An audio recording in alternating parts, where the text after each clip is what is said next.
Où étiez-vous l'autre jour? À Nha Trang. Nous sommes venus en barque.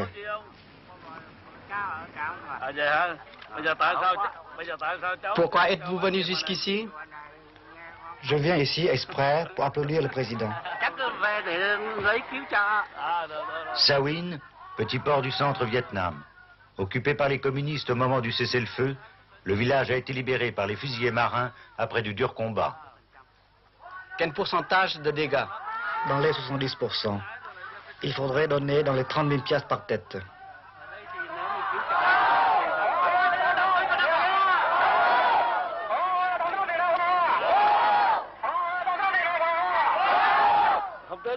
Où était votre compagnie l'autre jour? À Đức Phổ.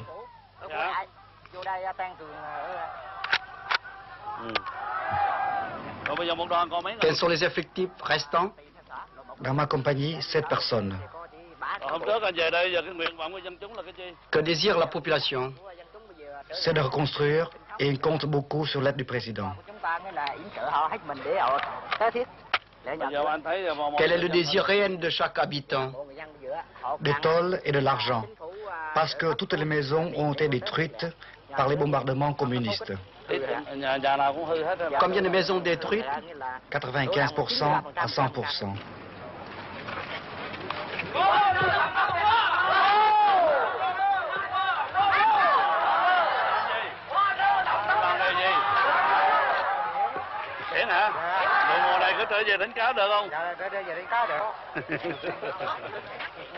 Il y a eu peu de victimes dans cette population de pêcheurs qui avait tout entière pris la mer et a attendu au large l'issue de la bataille.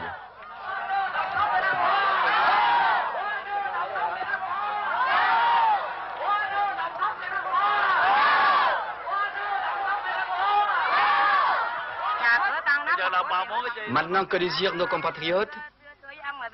Nous demandons d'être habillés, nourris et que la situation redevienne ce qu'elle était auparavant. Pour commencer, je vous donne des tôles pour vos maisons et du riz pour vous nourrir. Il faut travailler avec acharnement et compter sur vous-même.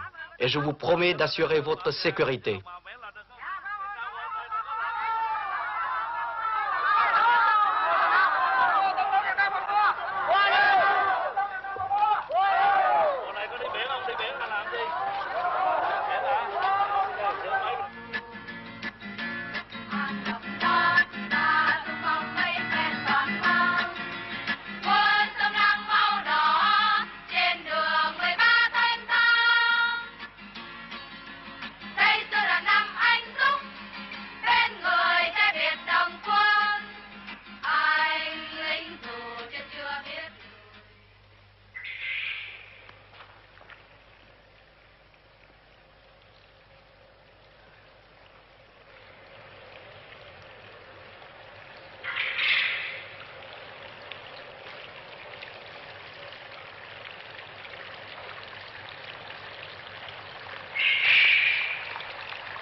J'aime la solitude, mais je ne suis pas un homme solitaire. Dans ce sens que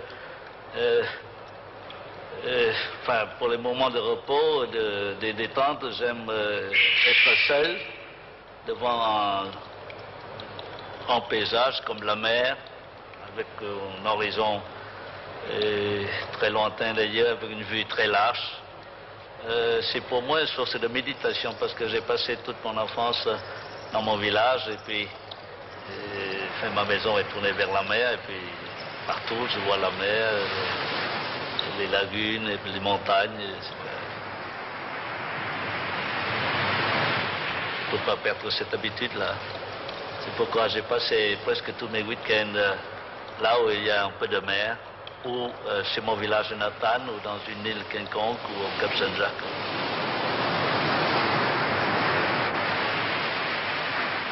J'aime la mer avant tout. Je voudrais continuer la carrière de mon grand-père et de mon père. J'aimais voyager, j'aimais la mer.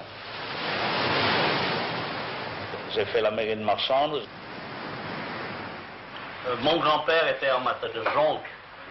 Alors il commandait des flottes de 10 jonques, de 12 jonques pour transporter du Nurmam de Phan jusqu'à Saigon et dans toutes les provinces du sud de Saigon. Et des fois, elle est allée jusqu'à Singapour pour acheter des tissus, des étoffes, des dattiers, puis elle est allée parfois jusqu'au plus au nord de Hue, de Toural, c'est comme ça. Dans le temps, c'était des jonques, des grosses jonques. Et il est plus fort en navigation que moi. Et j'ai dû lui demander des fois des conseils sur la navigation astronomique, même avec les livres que j'ai appris. C'est la pratique qui compte. Il pouvait prédire les orages. Un homme du large qui se sent à l'étroit entre les murs de sa résidence officielle. Je ne m'assois jamais dans mon bureau pour plus d'1 heure. Je marchais tout le temps et puis je m'assois là. Pour pas me tenir pendant 1 ou 2 heures, exception faite des réunions des conseils des ministres. Mais si j'avais la liberté de travailler comme eux, j'ai plusieurs bureaux dans ce palais. J'ai plusieurs bureaux. Vous êtes comme Napoléon, qui ne pouvait pas rester en place. Excusez-moi, mais le moment où je donne le plus d'ordre, c'est le matin quand je fais la toilette.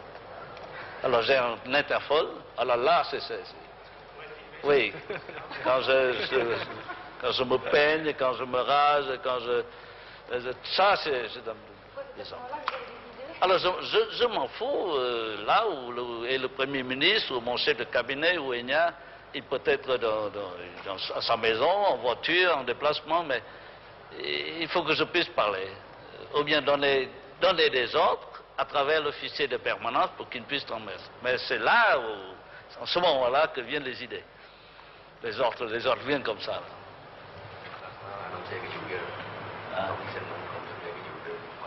Levé très tôt, Thieu prend chaque fois qu'il le peut son petit déjeuner avec son épouse. Un des rares moments de la journée où ils se retrouvent ensemble. Mais il apporte ses dossiers avec lui. Il faut démentir les bruits qui courent et examiner de près cette affaire pour que nous ne soyons pas accusés par les Américains de ne pas libérer les prisonniers. De notre côté, nous avons libéré plus du quart de ce qui était prévu. Mais les communistes continuent à nous accuser de ne pas vouloir respecter l'accord. Nous avons demandé la libération de 31 000 prisonniers. Ils n'en ont libéré qu'un peu plus de 4 000.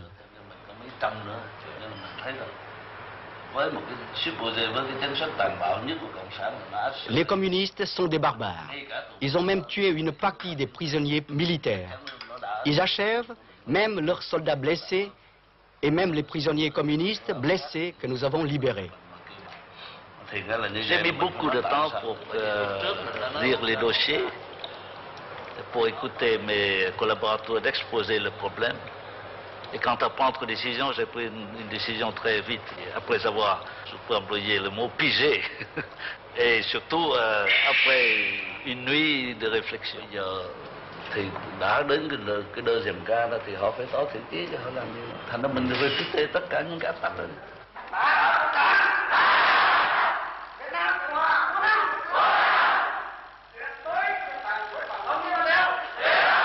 Vive le président Nguyen Van Thieu.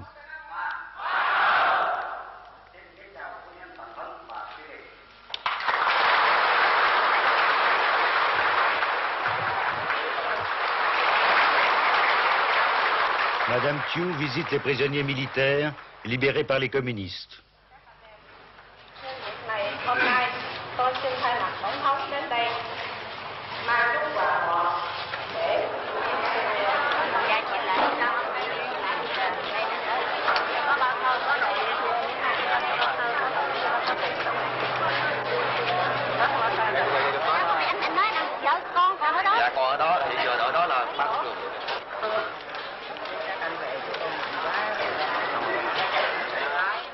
Accompagnée par les femmes de l'Association des femmes vietnamiennes, elle remet aux libérés des vivres et de l'argent.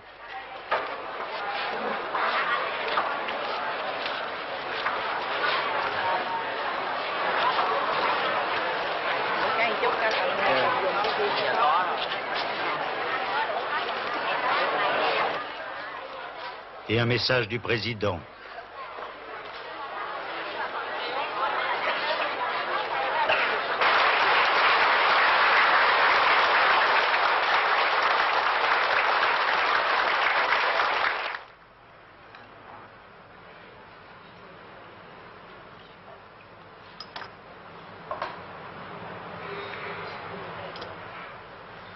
Ce jour-là, la présidente préparait la grande fête annuelle des Sœurs Trong, les Jeanne d'Arc vietnamiennes, qui levèrent l'étendard de la révolte contre l'occupation chinoise. Elle demande l'aide de son mari, qui appelle un aide de camp, pour faire venir à Saigon des miliciennes montagnardes recrutées sur les hauts plateaux du centre. Em nói với ông tổng trưởng là phát triển sắc tộc đó. Vậy trù cho 60 nữ nhân dân tự vệ thượng đó về dự lễ Hai Bà Trưng. Về vấn đề mà ăn ở tại Sài Gòn hay là Thủ Đức rồi này kia, ông Alan Rê cũng cầm 60 nữ nhân dân tự vệ người thượng. 60 đủ rồi mà. 60 là 12. Nhiều lắm rồi.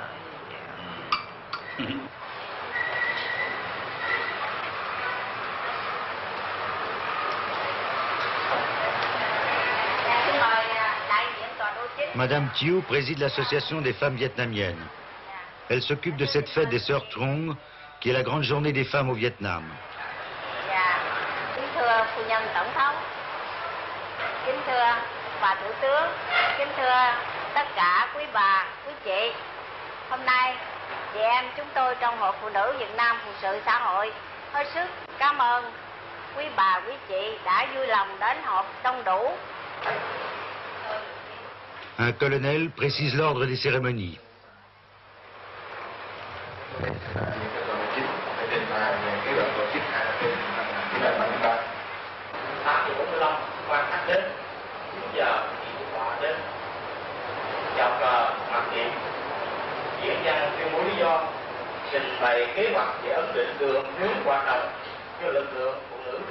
Une colonelle, chef de l'armée féminine, s'inquiète. On nous a donné des chevaux, mais nous ne savons pas si nous pouvons les monter. Chúng tôi không biết từ đây tới đó có thể tập dượt được hay không. Vì phần diễm hành thì chúng tôi khởi sự tập dượt đây không có. Parmi les vices, je choisis le mot mauvais.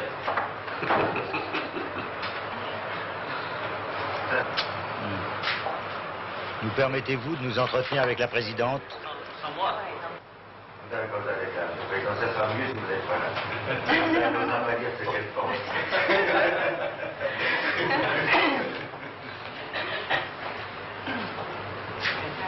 Il n'y a pas de secret entre, il n'y a pas de secret entre femme et mari, surtout entre ma femme et moi. Très bien. Monsieur le Président, comment vous avez rencontré votre mari? Nous nous sommes connus à Mitro, un mois après l'affectation de mon mari à ce poste. Au cours de rencontres imprévues, il m'a remarqué et nous nous sommes fréquentés à partir de ce moment-là. Pour commencer, il a vu ma photo et il a demandé à un de ses amis de l'amener chez moi afin de me voir. Est-ce que ça a été le coup de foudre, votre rencontre? Qu'est-ce que vous faisiez à ce moment-là? Vous étiez étudiante? À l'époque où les Japonais occupaient Saigon, ma mère, effrayée, ne voulait plus que j'aille à l'école, de peur que je me fasse enlever.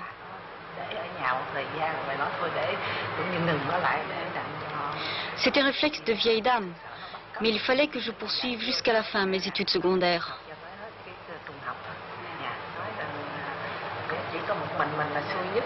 Mais moi, je n'ai pas eu la chance de continuer mes études comme mes frères et sœurs. Qu'est-ce que vous vouliez faire quand vous étiez jeune fille? Est-ce que vous... Très traditionnaliste, ma mère voulait que j'apprenne à être une femme d'intérieur.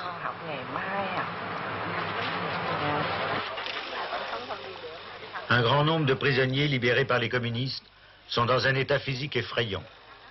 Madame Thieu, accompagnée de sa fille, va les visiter à l'hôpital.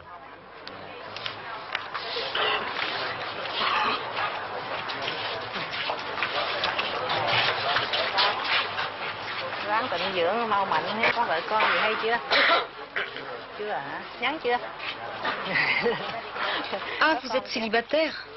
Essayez de vous marier à votre sortie de l'hôpital. Je suis sûre que vous aurez beaucoup de succès.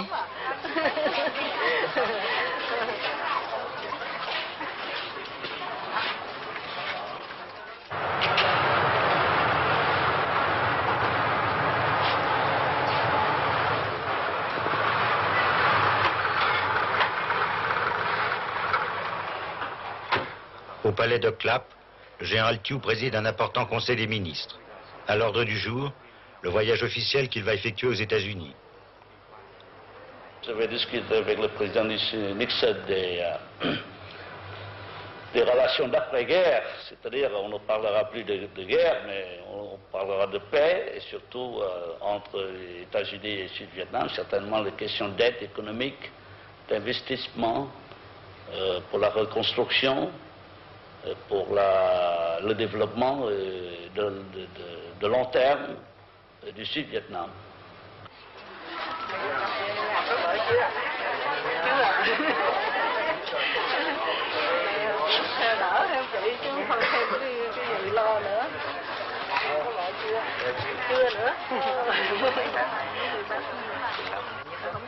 Avez-vous été bien soigné dans les camps de prisonniers? Non, je n'ai reçu aucun sang. Quand avez-vous été capturé? Depuis le 7 avril 72.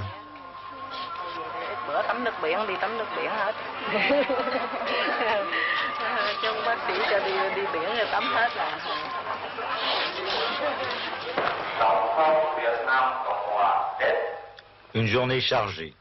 Tout de suite après le Conseil des ministres, Thiou préside un conseil réunissant tous les responsables civils et militaires de la pacification.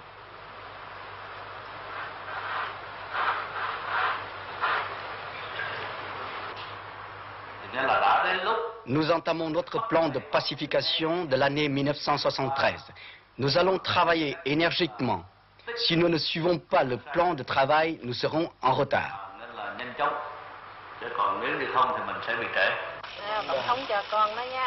N'ayez pas peur. C'est un cadeau du président. D'où vient ce petit? Il a été capturé avec son père. Maintenant, vous allez l'envoyer chez les sœurs. Mettez votre fils chez les sœurs. Lorsque vous serez libéré, vous irez le chercher.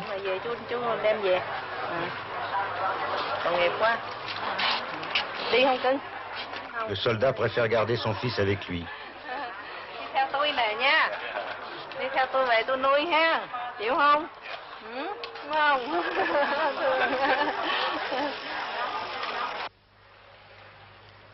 Le président aime à se retirer dans ce petit jardin pour étudier au calme les dossiers de l'État.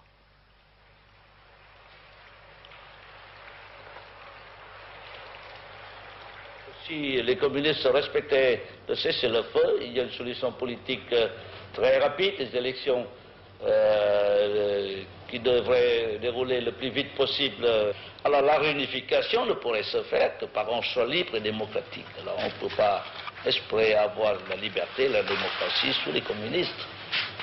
Donc, personne ne peut prédire quand et comment les 20 millions d'habitants du Nord-Vietnam pourraient avoir une opportunité d'exprimer leur volonté librement et démocratiquement. On écarte une guerre de réunification.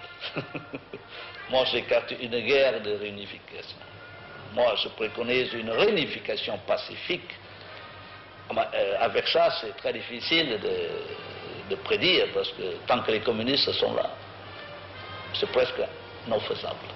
D'une famille chrétienne, quel rôle Madame Thiou a-t-elle joué dans la conversion de son mari, né dans une famille bouddhiste? Không, chỉ nói rằng từ cưới cho tới ngày ông vô đạo thì Chủ nhật nào ông cũng đi xem lễ với mình, tuy là không vô đạo cho nhưng cũng đi xem lễ nhà thờ, cũng nghĩa là không có cản mình một cái gì hết, nhưng chỉ chắc một thời gian cũng vẫn thấy mình không có nghĩa là tốt. Ông xin vô đạo cho nó cùng một đạo với mình vậy thôi. Chứ còn tôi không có cù ông. Elle n'a fait aucune pression, mais indirectement peut-être, elle a joué un rôle parce que c'est en l'accompagnant à la messe tous les dimanches que peut-être le président a reçu la lumière. Chính Thiên Chúa nhờ chúng tôi mà khích lệ anh em. Nhân danh Đức Kitô, chúng tôi năn nỉ anh em hãy làm hòa cùng Thiên Chúa. Le président lit l'épître à la messe servie par l'aumônier du palais dans la petite chapelle privée installée à côté des appartements par son prédécesseur, Nodin Diem, catholique comme lui. Đó là lời Chúa. Lạy Chúa, nguyện thương tôi theo lòng nhân hậu Chúa, xóa tội tôi theo lượng cả đức từ bi, xin rửa tôi tuyệt gốc lỗi lầm và tẩy tôi sạch lâng tội ác. Lạy Chúa, nguyện tôi theo lòng nhân hậu Chúa.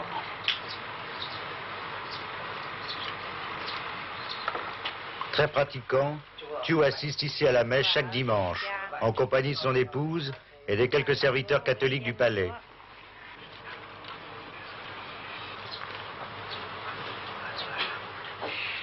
Aujourd'hui, c'est l'office du mercredi des cendres.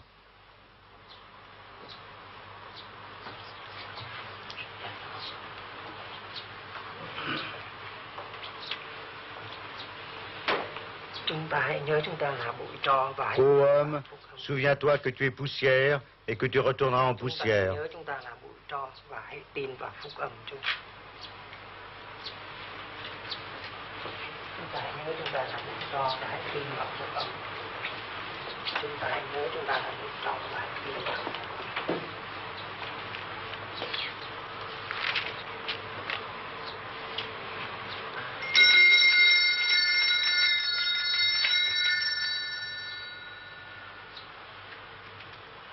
La cathédrale là-bas, la cathédrale a été complètement détruite.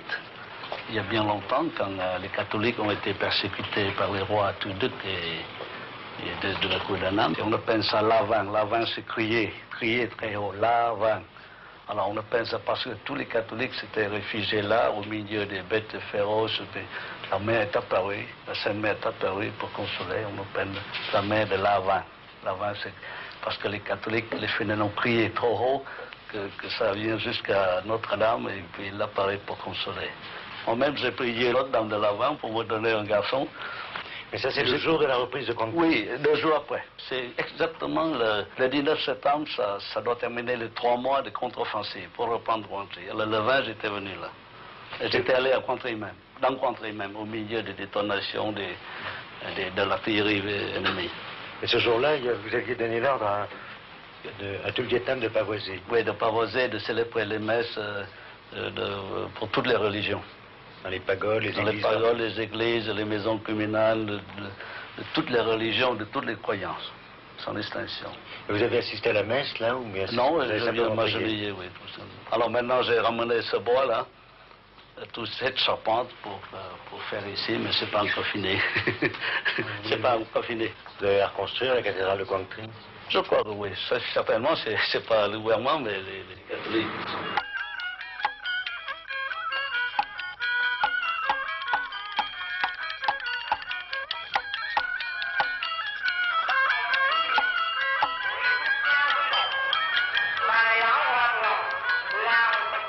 La majorité des Vietnamiens est bouddhiste. Aussi, le catholique Thiou est-il amené par ses fonctions à présider des cérémonies bouddhistes.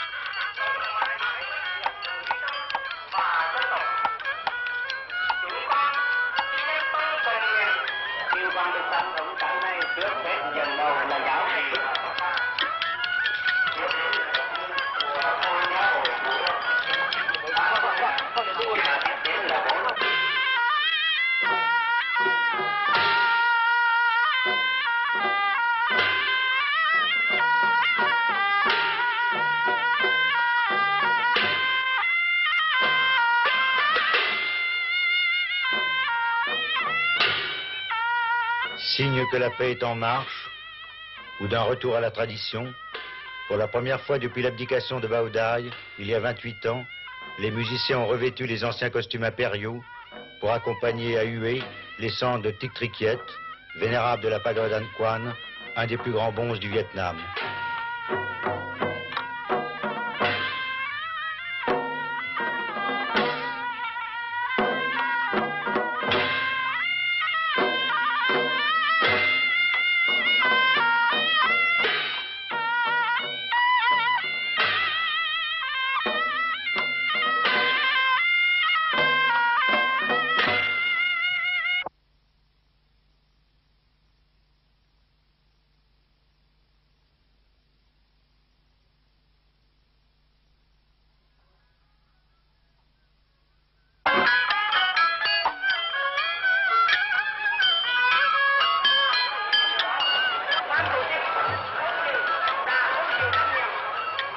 telle cérémonie est une affaire de famille pour tous les Vietnamiens.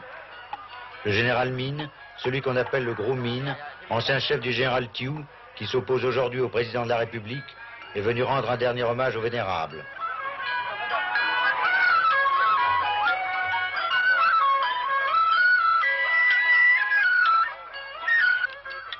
Il précède de peu le président de la République, Nguyen Van Thieu.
Thieu est un passionné de photographie.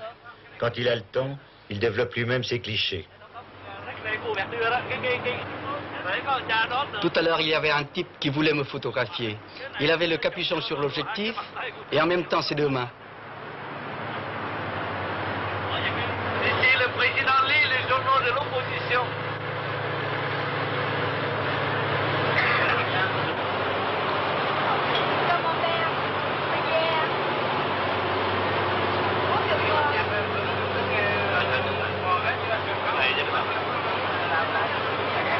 Quand j'étais en tournée, je partais avec les pêcheurs, avec les ménagères, les vieillards, les jeunes, les petits écoliers, les jeunes filles qui me saluent comme ça. Dès que les tontons est très beau, je m'arrête là. Les tontons est vieux aujourd'hui, je m'arrête.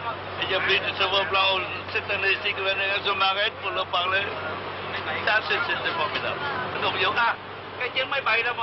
Pour sa première visite officielle aux États-Unis, Thieu a fait acheter un Boeing par Air Vietnam. Écoutez, on va appeler l'avion présidentiel Peaceful Cooperation. Coopération et pas collaboration.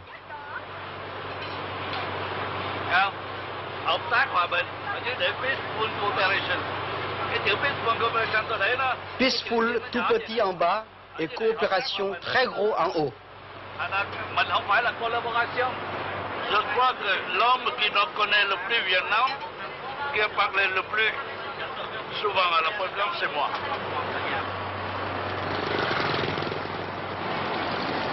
Je n'aime pas le palais. Même dans le palais, je bouge tout le temps. Ce palais a été construit par son prédécesseur, Ngo Dinh Diem, sur les plans d'un architecte vietnamien Grand Prix de Rome. Thieu s'en échappe chaque fois qu'il le peut, empruntant un des 3 hélicoptères qui stationnent en permanence sur la pelouse.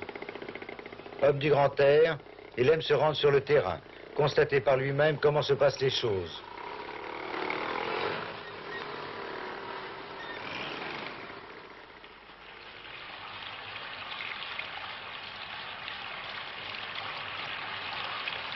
Les cailloux blancs, ça représente la mer, et puis la plage. Alors ça, en caractère chinois, c'est Tom. Tom, c'est le cœur. C'est le cœur. Alors comme le palais a la forme de ce caractère chinois, il veut compléter là, sa fidélité. Dans les maisons vietnamiennes, là où il est possible de le faire, certainement, surtout dans les générations de mon père et de nos grands-pères, il y a toujours un petit jardin. Ce petit jardin, c'est le centre de la vie quotidienne pour Thiou et sa famille. Ses appartements sont disposés tout autour. Un bureau très propre aujourd'hui.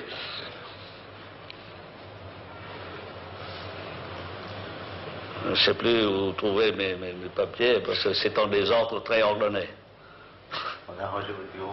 Oui, c'est en désordre très, très ordonné parce que je peux trouver n'importe quel papier, là où... Et tout ça.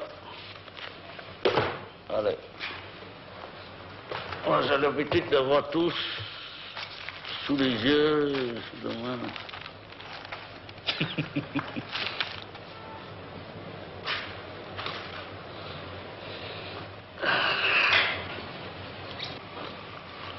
Moi, j'étais né à Fondran, qui était en Annam.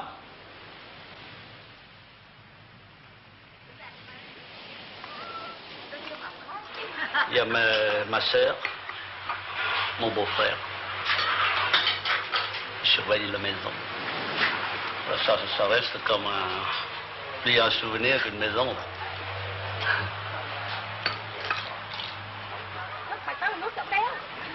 Et je fais le marché, je faisais le marché dans ces villages, 2 fois par jour pour ma soeur. Voyez-vous, et puis comme ça, là. Hein. Le pont existait seulement il y a 4 années, 5 années, depuis le programme de pacification.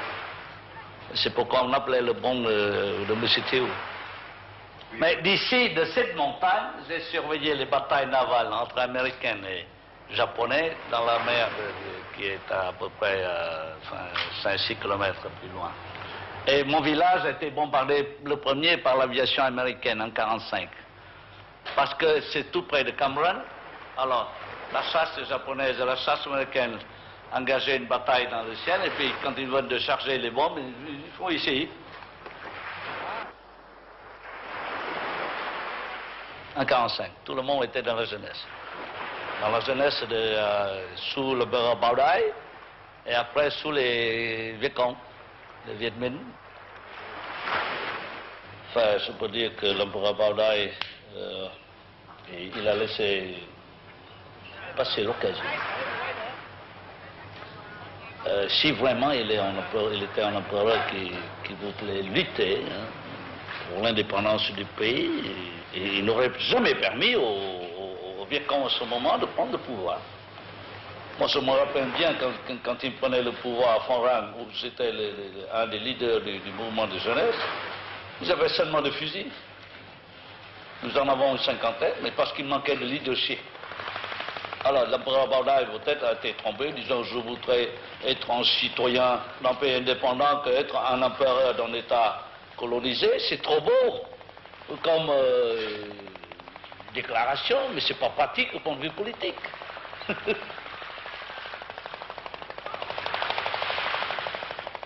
Je travaillais en même temps qu'étudier, parce qu'en ce moment-là, j'étais dans une situation pécuniaire assez difficile. Je m'engageais à travailler dans la direction du lycée Yersin. En même temps, je préparais mon baccalauréat. Un sportif qui tient à distribuer lui-même, dans le jardin du palais, les trophées aux vainqueurs des championnats nationaux du Vietnam.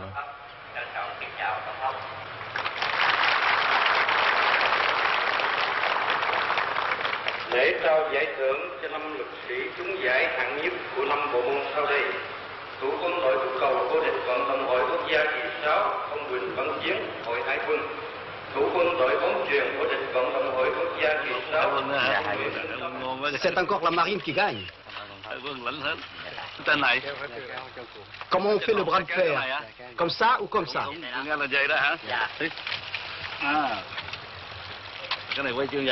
C'est la médaille d'or? On la met autour du cou? Anh mấy chục kilo.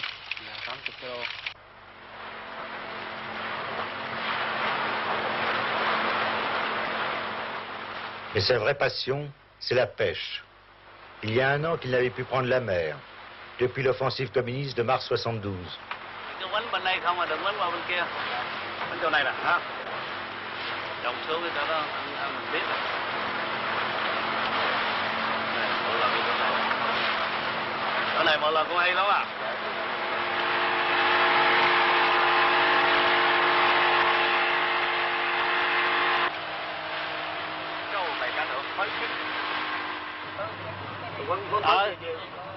Thì quấn cái chính giữa lại để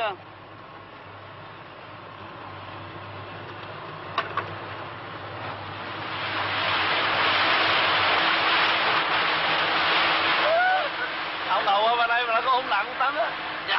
Đó. Alors ceci, des fois j'en ai attrapé jusqu'à 15 ou 10 à moi seul. Mais dans un bateau, comme il y a 3 lignes comme ça, on a attrapé jusqu'à 20 poissons comme ça. Et puis des poissons rouges. Ce jour-là, le président pêche au large de Consone, l'ancien bagne de Pulo Condor.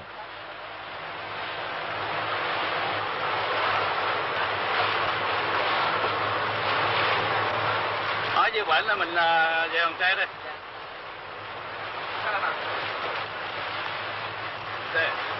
Là, j'espère en avoir quelques autres parce que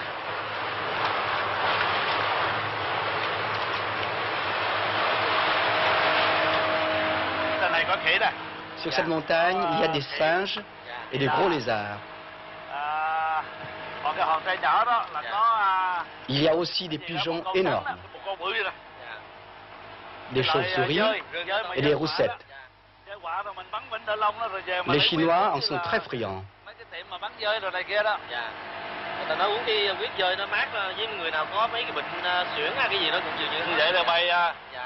Il paraît que leur sang guérit l'asthme.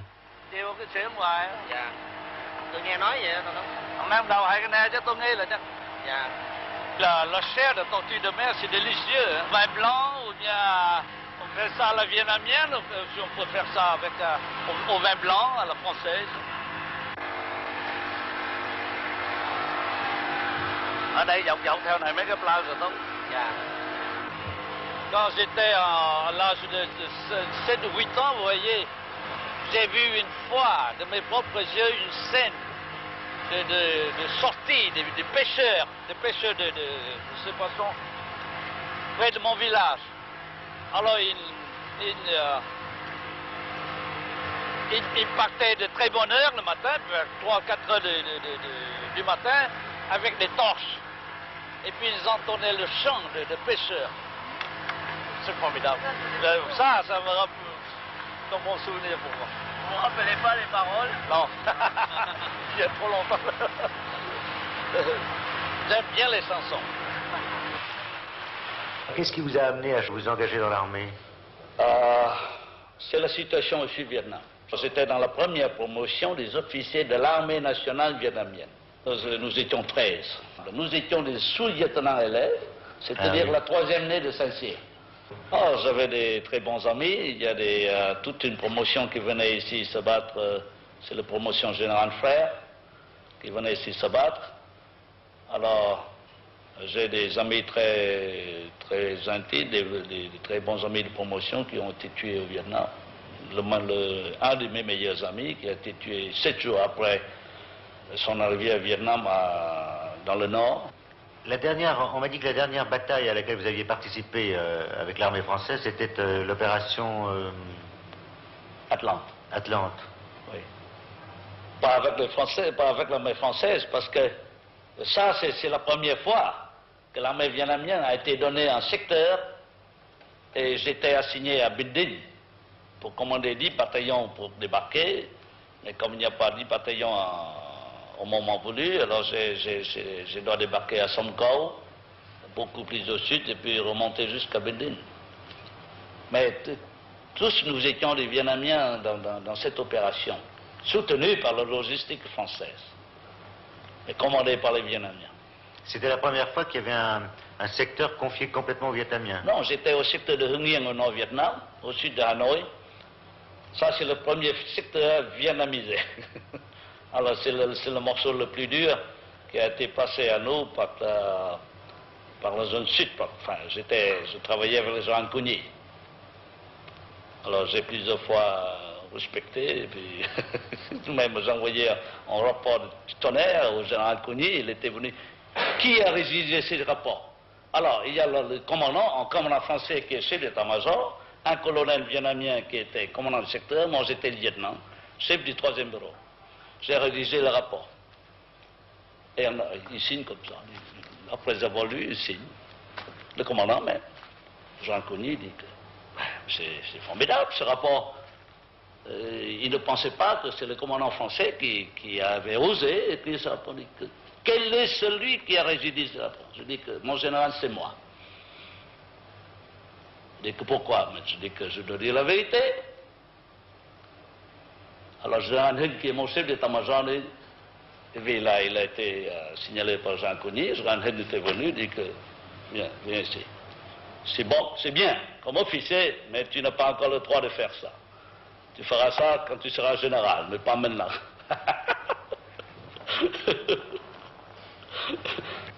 Qu'est-ce que vous avez ressenti au moment de la chute de Dien Bien Phu? J'étais en ce moment-là lieutenant-colonel à Sankao.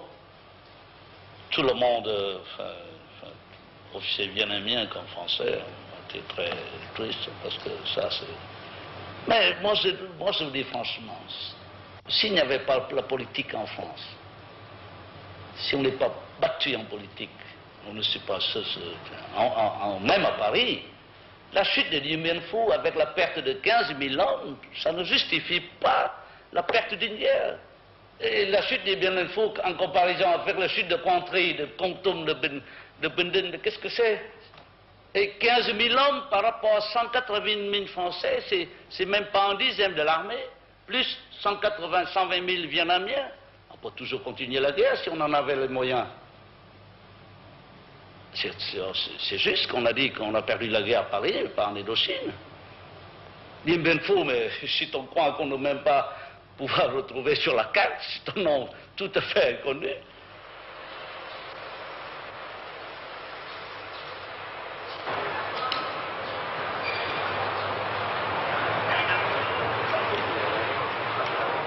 Chef de l'État, Thieu est aussi commandant des forces armées. C'est elle qui l'ont porté au pouvoir avant que les électeurs confirment le choix de ses pairs.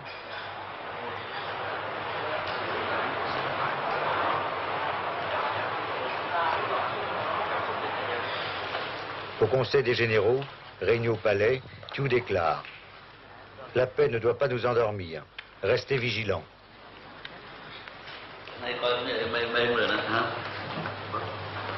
Tôi thấy có bộ thời bình, có bộ mãi trong thời chiến, mấy không muốn giặc mà có bộ khỏe, biết rất rối.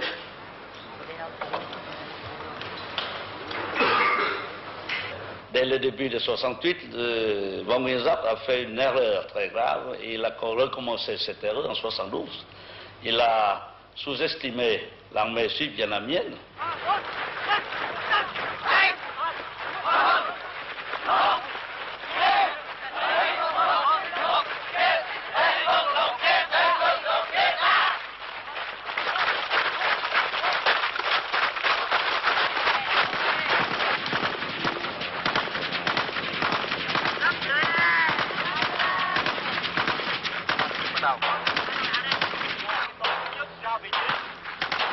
Il a sous-estimé aussi l'armée américaine et il croyait que tout devrait se passer au Vietnam en 67-68 comme c'était passé au Vietnam en 53 ou en 54. Or, tout était différent. L'armée française, en ce moment-là, n'était pas aussi puissante que l'armée américaine et bien dotée au point de vue matériel que l'armée américaine dans cette guerre. De plus, l'armée vietnamienne est considérée comme si elle n'existait pas. Il y a quelques bataillons, régiments séparés sous le commandement vietnamien ou sous le commandement français. Il n'y avait presque pas de gouvernement. Les leaders de Hanoï n'ont pas bien compris tout ça. C'est pourquoi ils ont commis des erreurs très graves au point de vue politique, psychologique comme militaire.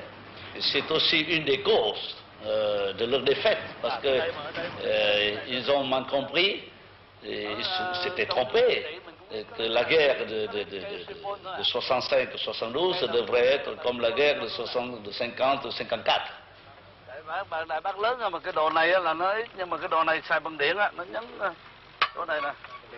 Thiou examine les armes prises à Sawin. C'est la première fois que ces canons anti-aériens, très modernes, tombent aux mains des soldats gouvernementaux.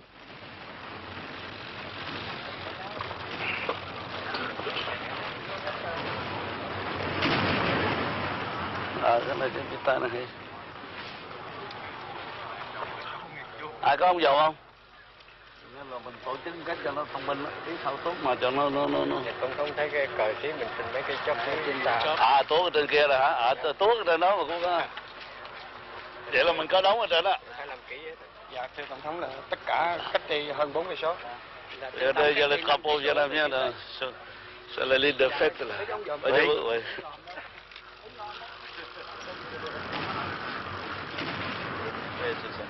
Ah bah, sinon, ils auraient tenté également le... C'est un très bon butin d'ailleurs, c'est très intéressant. Ils avaient complètement occupé le village. Ah oui, ça c'est même toute la région, dans un rayon de 10-20 km. Et comment est-ce que vous avez fait vous avez débarqué des troupes ici ou bien débarqué par la route, par la montagne. Et par la mer. Par la mer, oui.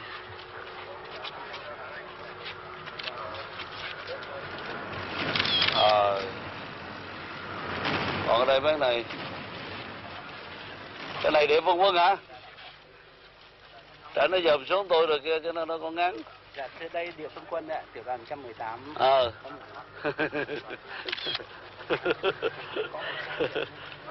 Les communistes renforcent leur pression dans ce secteur. Thiou tient une réunion impromptue avec les officiers.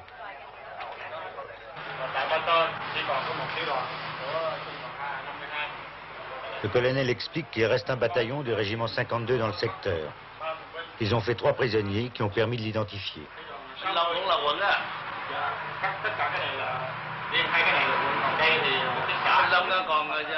Le président s'inquiète des populations.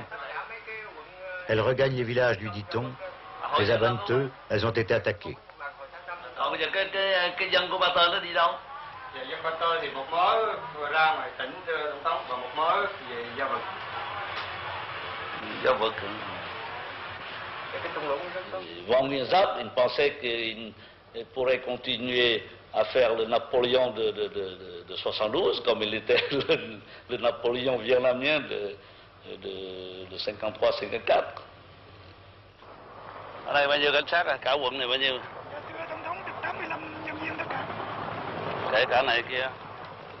Quan Tan, base de la 22e division et chef-lieu d'un district du centre Vietnam.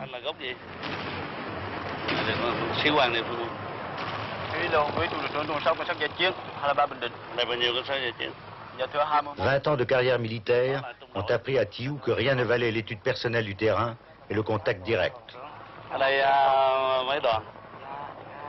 Rồi cái hôm mà lấy lại tới giờ lên mấy đoàn? Dạ 5 xã, lấy 5 xã là 5 xã đoàn, có 5 xã đoàn. Dạ.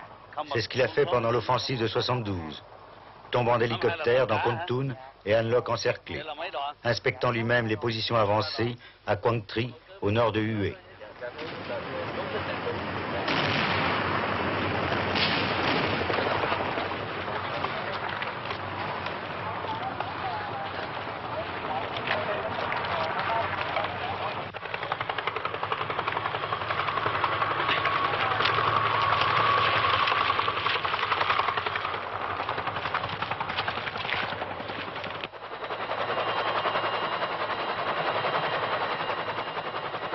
Alors j'ai dit ça à quelques Américains qui me demandaient ça.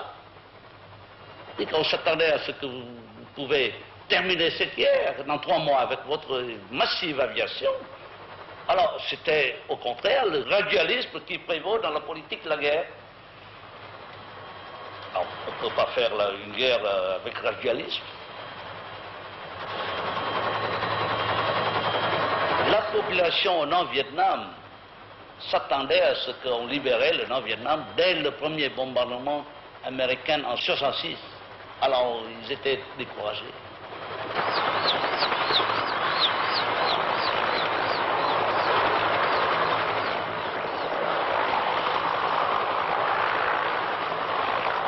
Si j'avais tous les moyens nécessaires, j'aurais cassé le corps de bataille de ZAP, même au Laos, en 1971. Vous n'aviez pas suffisamment de moyens à l'époque. Pas suffisamment de moyens. La logistique était très difficile, très loin. Et les Américains ne voulaient pas s'engager totalement dans cette bataille. Vous connaissez le général Giap, personnellement? Non, j'ai entendu parler de lui. J'ai entendu parler de lui comme un professeur d'histoire dans un collège, au collège des Jalons à Hanoï, quand j'étais encore collégien.